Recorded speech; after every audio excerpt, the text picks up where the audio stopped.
قدرمنو سلامونه مې اومنئ. تاسو سره د نجیبه فیض دلربا باره کې یو تازه خبر شریکوم چې په سوشل میډیا باندې داسې اوازې دي چې هغه وفات شوې ده، خو د دې خبر مکمل تفصیل هم دلته وګورئ.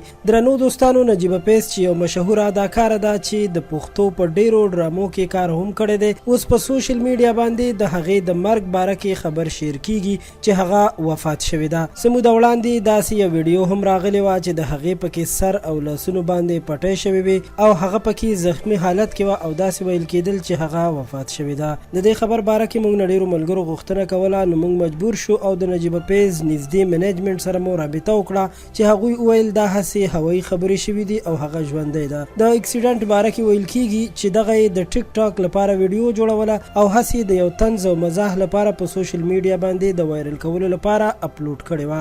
نور داسې هیڅ خبره نشته. هغه خپل پروګرام د ټي وي او یوټیوب چینلونو د لارې هم اوس چلوي، نو چې هر څوک داسې خبرونه خوروي ښه نه کوئ، ځکه داسې دروغ خبرونو خورولو سره د انسان زړه ته ډېر تکلیف رسي. هر چاله پکار دی چې که څوک یو داسې خبر شریکوي اول دی تصدیق وکړي او بیا دی مینوالو سره شریک کړي. نو د نجیبه فیض د مرګ باره کې حقیقت هم دومره و چې دلربا نجیبه فیض نه ده مړه شوې، هغه ژوندی ده. موږ غوښتل چې دا پیغام تر تاسو در ورسوو او تاسو په ټول خبر باندې پوه کړو. دوستانو، د پښتو پوسټ چینل دا ویډیو در سره لایک کړئ، زموږ چینل هم سبسکرایب کړئ چې زموږ راتلونکي هر ویډیو تاسو ته په وخت در ورسي. ډیره مننه.